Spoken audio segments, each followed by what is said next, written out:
Jesus Christ, the thinker who redefined morality.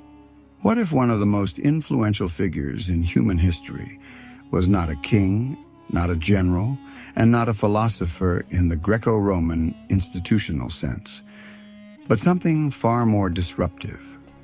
A man with no army, no official position, and no writings of his own.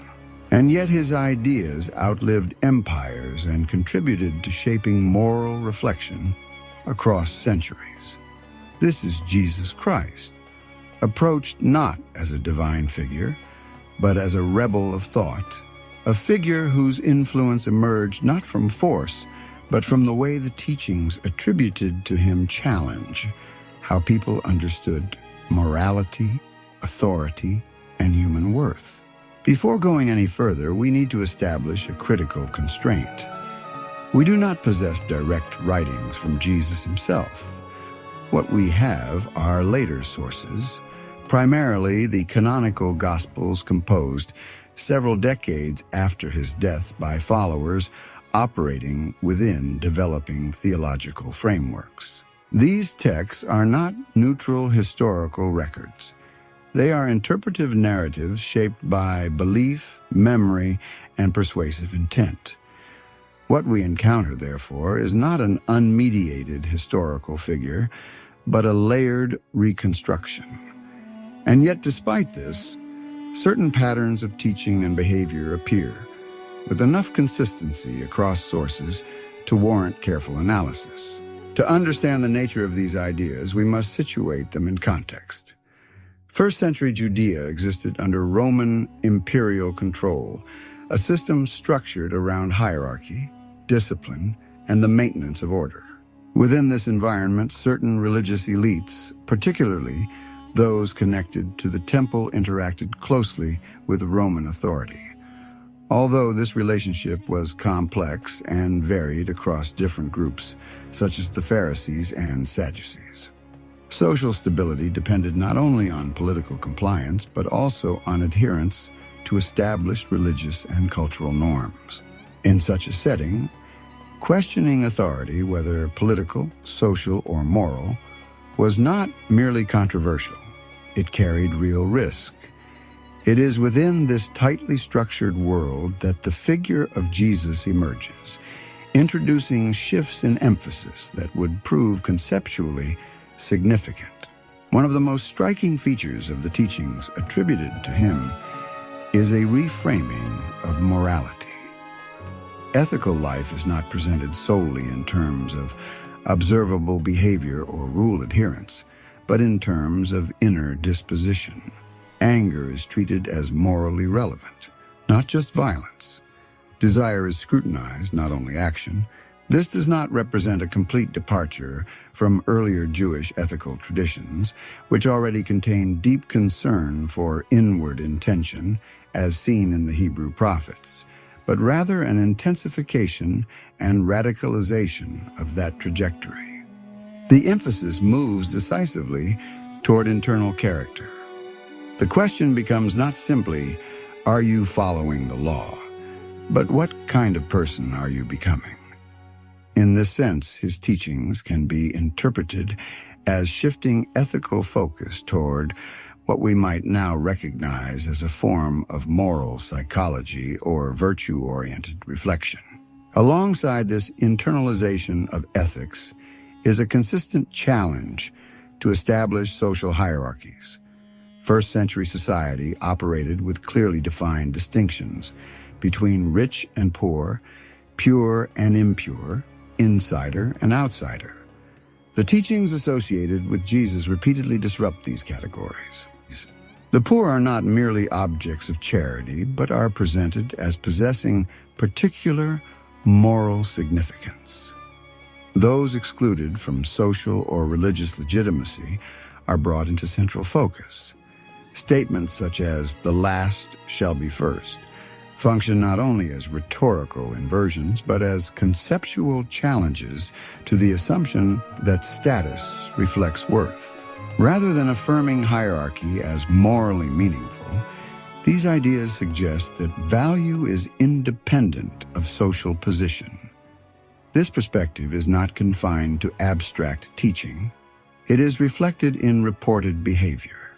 Jesus is depicted as engaging with individuals who occupied marginal or stigmatized positions within society: tax collectors, the poor, and those considered ritually impure. These interactions are not incidental. They carry symbolic weight within the cultural framework of the time, signaling a deliberate crossing of boundaries. Through such actions, the distinction between insider and outsider is not simply softened but questioned at its foundation. The implication is subtle but powerful. Human worth is not determined by category. Equally significant is the way power itself is approached. Unlike figures who challenge authority through direct confrontation or organized resistance, Jesus is not portrayed as advocating violent rebellion against Roman rule. There is no call to arms, no strategic movement toward political overthrow. Instead, the challenge operates at a conceptual level. The language of a kingdom is present, but it is not defined in territorial or administrative terms. Statements such as "render unto Caesar" suggest a form of engagement with authority that resists simple classification, neither fully oppositional nor fully compliant. This ambiguity has generated extensive scholarly debate, particularly regarding whether such teachings carry implicit political implications. What can be said with confidence is that the framework of power is being reframed rather than directly attacked. From the perspective of established authority, this kind of influence presents a distinct kind of problem. It does not manifest as immediate insurrection, but as a gradual shift in perception. If individuals begin to internalize morality, question the moral relevance of hierarchy, and reconsider the basis of authority, then systems grounded in obedience and status become less stable. Control is not undermined through force, but through reinterpretation. This is the particular potency of ideas. They alter how reality is perceived, and in doing so, they alter how it is navigated. Within this context, the execution of Jesus by crucifixion becomes more intelligible. Crucifixion was a Roman method of punishment typically reserved for those perceived as threats to order. The issue in this case need not have been military rebellion, but rather the convergence of influence, following, and conceptual disruption. A figure who attracts attention, challenges normative structures, and introduces alternative ways of understanding authority can become destabilizing even without direct confrontation.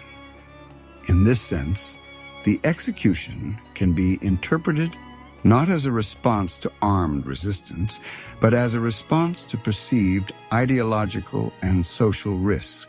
What remains when we set aside theological claims and focus on the historical and philosophical dimensions is a figure whose interpreted teachings contribute to long-term developments in moral thought. A figure associated with redirecting ethical attention toward internal conscience, with challenging the moral legitimacy of rigid hierarchies, and with modeling a form of influence that does not depend on force.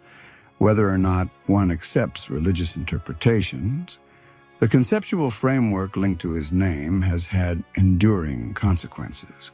In the end, what makes Jesus compelling as a rebel of thought is not the certainty of the historical record, but the persistence of the ideas associated with it. We cannot fully disentangle the figure from the narratives constructed around him. We cannot verify every teaching or action, but we can trace the patterns that emerge, patterns that question authority, reconfigure moral emphasis, and suggest that human value is not contingent on status. The endurance of these ideas long after the structures that once opposed them have disappeared points to a broader dynamic. Power can suppress individuals. It is far less effective at containing ways of thinking once they begin to take hold.